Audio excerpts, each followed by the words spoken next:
I feel like, and like, listen, it's not like there's a civil war like there has been before, but in my lifetime, in the 36 years that I've been here, I can't think of a time when people have been more split.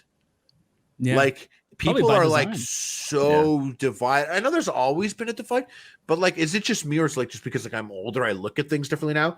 I feel like no, you're right. No, the people I've been saying for a while that I think that we're off the Prime universe. That like this is too wacky to be one of the more likely outcomes. You know, and you know what it was, Kyle? I felt this way too, and I've pinpointed when it was. It's gonna sound weird. My guess is 9/11. That's when. No. That happens in every universe. Oh, that happens in every universe, unfortunately. That's inevitable. I think Al Gore is the president, and he straightens that whole thing out. Right? No, because the CIA exists. I thought it was a built-in part of the American people's like story. Like I was in New York like after 9/11, and like that was kind of like when America was the most America, and that's kind of like I've always loved the USA as a Canadian. I've always loved it. I always wanted to live there and go there. I love everything about America. Like I really think it's fucking awesome.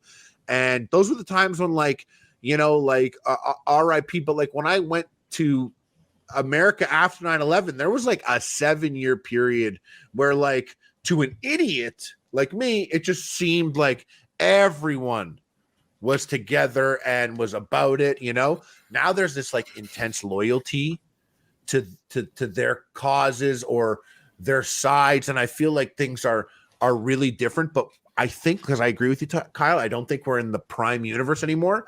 And my theory is it happens when Iron Man 1 came out. Oh, when Iron Man 1 came out and Marvel became like the top thing in arts and entertainment, and the fact that like my dad knows who Ant-Man is, that's like the weirdest, because like I've always been a comic book fan my whole life.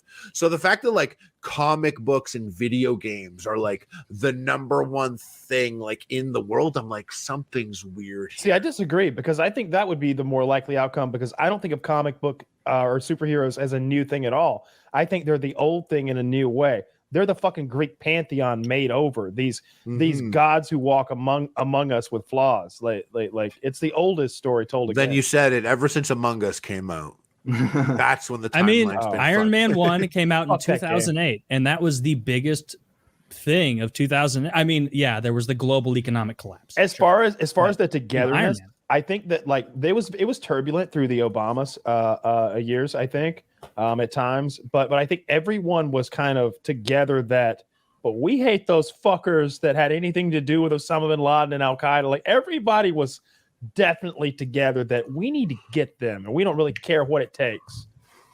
Yeah, like there was a lot of solidarity there. I agree. Sure. Yeah, and then also like back then, like you didn't get a lot of like, now everyone has access to all types of information, right, wrong, vague, whatever.